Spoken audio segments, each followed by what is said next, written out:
अस्सलामुअलैकुम जी, कैसे हैं आप सब? होपफुली सब ठीक ठाक होंगे। अल्हम्दुलिल्लाह मैं भी बिल्कुल ठीक हूँ। तो जी आज व्लॉग का आगाज़ हो रहा है एज़ यूजुअल किचन से।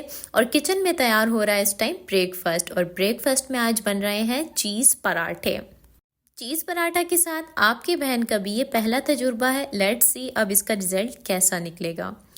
तो जी चीज़ मैंने कुछ रोज़ पहले मंगवाई थी मैक्रोनीस के लिए, तो वो कुछ पड़ी हुई थी, तो आपकी इस बहन ने सोचा कि क्यों ना आज चीज़ पराठा बनाया जाए। तो बस मैंने छोटे छोटे 4 पेड़े बना लिए थे। और इसके बनाने के डिफरेंट मेथड्स होते हैं, बट मैंने इस तरह से किया कि छोटे छोटे 4 पेड़े बना लिए थे। और एक मैंने उसकी बिछा के रोटी की तय, और उसके ऊपर मैंने 2 चीज़ के स्लाइस रखे। उसके ऊपर मैंने थोड़ा सा सॉल्ट, थोड़ी सी रेड पेपर, और उसके बाद थोड़ा सा चाट मसाला वगैरह डाल के इसको मैंने बेल लिया था। बेला तो ये इतनी अच्छे तरीके से नहीं गया, लेकिन ये कि हाथ पे जब मैंने इसको बनाया तो ये बहुत अच्छे तरीके से पराठा बड़ा हो गया था। उसके बाद जी बस मैंने इसको डाल दिया तवे पे। इतनी देर में मैंने तैयार किया दूसरा पराठा। और जी इसकी लुक्स ना बहुत प्यारी लग रही थी, और अंदर चीज़ भी मेल्ट होना शुरू हो गई थी। इस मौके पर मुझे खुशबू तो नहीं आ रही थी, लेकिन जब मैंने दूसरा पराठा डाला तो तब मुझे खुशबू इसकी आना शुरू हो गई थी, और वाकई में पता चल रहा था कि आज आपकी बहन चीज़ पराठा बना रही है। तो बस यहाँ पर जी चीज़ पराठा बन रहा है। साथ साथ मैंने रखी हुई थी चाय भी, क्योंकि मैं कह रही थी गरम गरम नाश्ता जो है वो किया जाए। बस फिर क्या था, बाहर धूप में लगाई चेयर्स, वहाँ टेबल रखा और सारा नाश्ता लगाया। नाश्ते में आज मैं हनी भी लेकर आई। धूप में भी नाश्ते का ना कसमे स्वाद ही अलग है, बस चस सी आ जाती है। तो जी आज आपकी बहन का किचन क्लीनिंग डे है। वैसे तो डेली ही किचन की क्लीनिंग होती है, लेकिन वीक में अगर एक दफ़ा डीपली क्लीनिंग कर ली जाए तो थोड़ा स्वाद ही अलग होता है। तो बस फिर क्या था, धुले हुए ग्लासों को दोबारा से सिंक में रखा, उसके स्टैंड को जल्दी से लश पश करके चमकाया, और उसके बाद सारे ग्लासेस को मैंने बारी बारी सोप लगाया। और सोप लगाने के बाद फिर मैंने उनको क्लीन करके दोबारा से स्टैंड पर लगा दिया।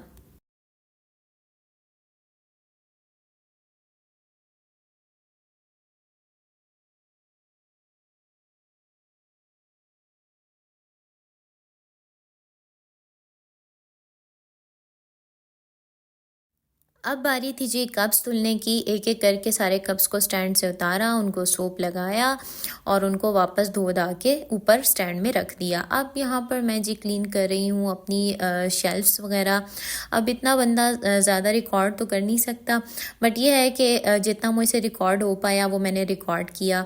यहाँ पर पहले मैंने स्टैंड रखा था, बट अब मैंने यहाँ पर जगह चेंज कर दी, क्योंकि चेंजेस जो है ना वो आपके माइंड को पॉजिटिव एनर्जी देती हैं। तो बस मैं कुछ ना कुछ चेंजेस करती रहती हूँ अपने घर में। तो यहाँ पर भी मैंने वो स्टैंड हटा दिया, और यहाँ पर मैंने ग्लासेस का स्टैंड रखा। साथ मैंने ये लहसुन कूटने वाली लंगरी रखी, और साथ मैंने कप्स वाला स्टैंड रख दिया।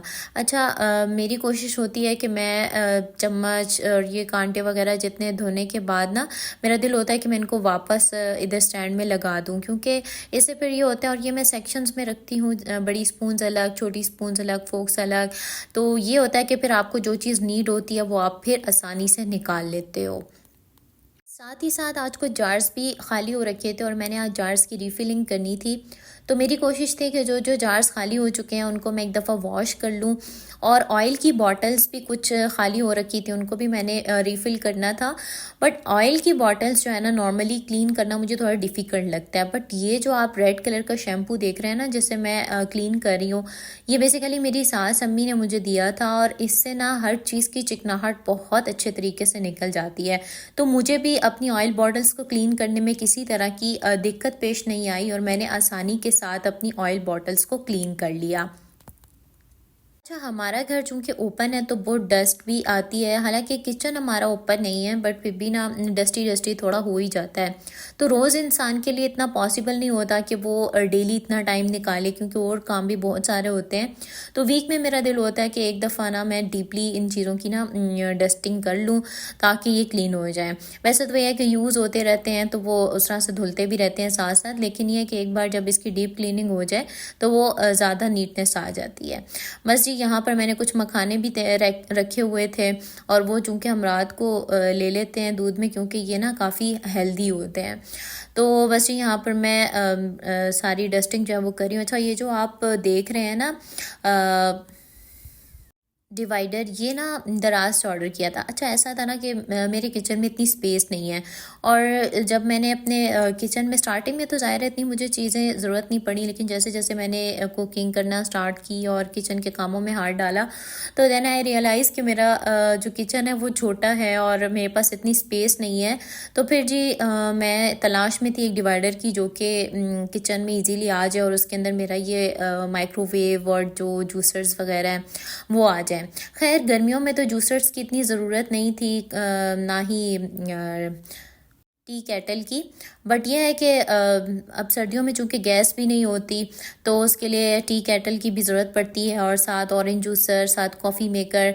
तो बस इनके लिए मुझे ना फिर लाजमन ही ऑर्डर करना पड़ा। दराज पे सर्च किया, लेकिन बहुत डाउट में थी कि पता नहीं दराज की चीज़ कैसी निकले, क्योंकि आपको पता है ऑनलाइन चीज़ों पे इंसान थोड़ा सा ना डाउटफुल होता है। और मैं वैसी लड़की हूँ ना कि बाज़ार जाके जब शॉपिंग भी करती हूँ ना, तो पहले 1000 दफ़ा ना चीज़ को देखूँगी, ऑब्ज़र्व करूँगी, दिमाग में सोचूँगी, दैन फिर ना ख़रीदूँगी। तो बस फिर अब इतना टाइम नहीं था कि मार्केट जाया जाए और एक्सप्लोर किया जाए, तो बस फिर आपकी इस बहन ने दराज पे ही जुगाड़ लगाया और रिव्यूज़ देख के मैंने ये ऑर्डर कर दिया। और आने में थोड़ा टाइम लगा था, क्योंकि उन्होंने कहा कि इसको हम चूँकि बनाएंगे, ऑर्डर पे हैं, तो इसमें थोड़ा टाइम लग जाएगा। बट ये है कि जब ये बनकर आया था तो मैं बहुत सेटिस्फाइड हो गई थी। मतलब बहुत अच्छा बनकर आया था, और मेरी सारी मशीनरी इसके अंदर ना फिक्स आ गई थी, और सबसे बढ़कर मेरा माइक्रोवेव, तो मैं ना इसलिए बहुत ज़्यादा खुश थी। तो खैर ये किचन में आ गया है, और इससे यह है कि काफ़ी स्पेस भी मेरी मैनेज हो गई है। अच्छा, कुछ जार्स में मेरी पहले से मसाले वगैरह मौजूद थे और कुछ में नहीं थे। बस ये है कि जो साबुत धनिया है, कुछ तो मैं ऐसे ही साबुत इस्तेमाल करती हूँ और कुछ के लिए मैं पाउडर बना लेती हूँ। तो बस मैं थोड़ा सा जो है वो मैंने पाउडर बनाया और उसको फिल किया, साथ मेथी वगैरह जितने मेरे जार्स वगैरह थे खाली, उनको मैंने रीफ़िल कर दिया। अच्छा, जब आप अपने जार्स को रीफ़िल कर लेते हो ना, सुकून ही आ जाता है। यानी कि ना मिड मंथ में जाके जब जार्स थोड़े थोड़े खाली होने लग जाते हैं ना, तो फिर आपको टेंशन हो जाती है, और फिर मंथ के एंड में थोड़ा बिल्कुल खाली खाली होना शुरू हो जाते हैं ना, तो काफ़ी टेंशन वगैरह सी हो जाती है ना। लेकिन जब आप मंथ के स्टार्ट में इसको रीफ़िल कर लेते हो, या जब भी आप रीफ़िल करते हो, तो आपको ना एक मेंटली रिलैक्सेशन होने लग जाती है कि यार अब जो है ना हर चीज़ पते पर है।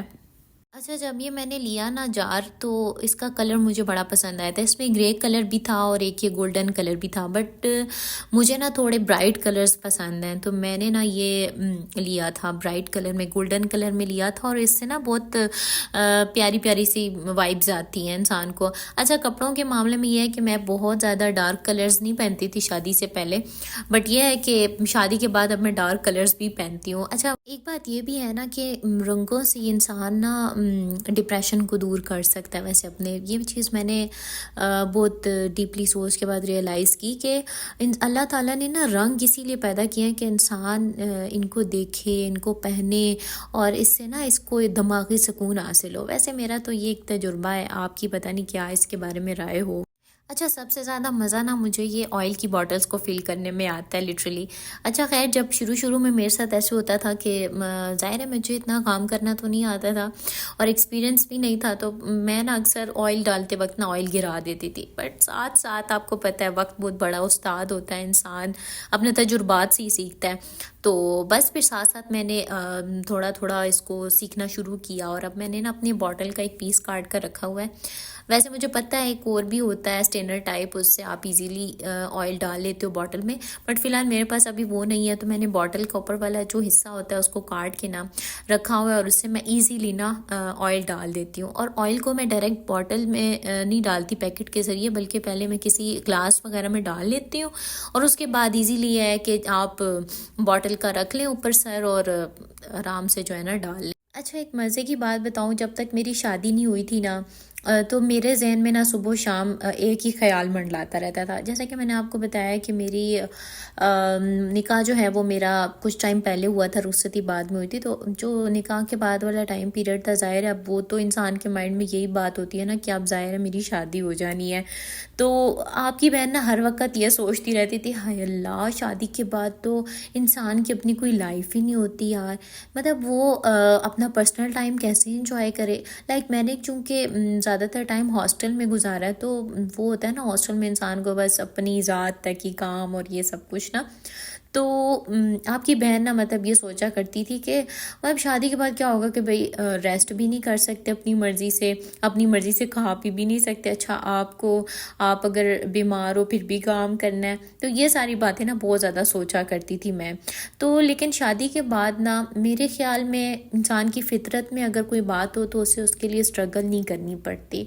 तो शादी के बाद मुझे एक दिन भी ये एहसास नहीं हुआ, बल्कि काफ़ी दिनों बाद मैं जाके शादी के सोच रही थी कि हाँ, मैं तो ये सोचा करती थी कि भाई मैं कैसे कामों को मैनेज करूँगी।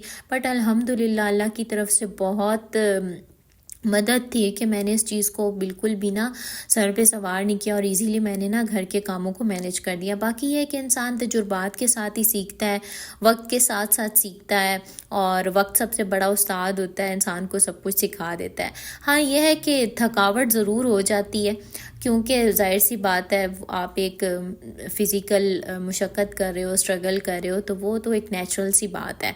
लेकिन यह है कि मेरे ज़हन में ना एक बात आई थी कि वो रिवायत आ रही थी कि जो हज़रत फ़ातिमा रज़ी अल्लाह तआला अन्हा जो कि नबी पाक सल्लल्लाहु अलैहि वसल्लम की बेटी थी, और उस टाइम पे तो कितना मुशक्क़त भरा दौर होता था कि चक्की भी ना अपने हाथों से पीसी जाती थी। तो उस टाइम पे उनके हाथ पे छाले पड़ गए, और उनको जब पता चला कि नबी पाक सल्लल्लाहु अलैहि वसल्लम के पास ग़ुलाम आए हैं, तो वो गई अपने बाबा के पास और दरख्वास्त की कि बाबा जान मुझे भी एक ग़ुलाम दे दीजिए। अपने दुख की, अपनी तकलीफ़ की शिकायत की।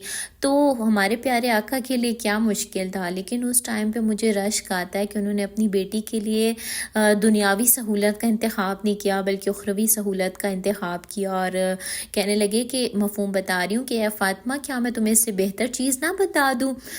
तो 33 मरतबा सुबहान अल्लाह, 33 मरतबा अल्हम्दुलिल्लाह, और 34 मरतबा अल्लाहु अकबर, यानी कि ये इसको तस्बीह फ़ातिमा भी कहा जाता है। और नबी पाक सल्लल्लाहु अलैहि वसल्लम ने ये एक तोहफ़ा दिया हज़रत फ़ातिमा रज़ी अल्लाह ताला अन्हा को।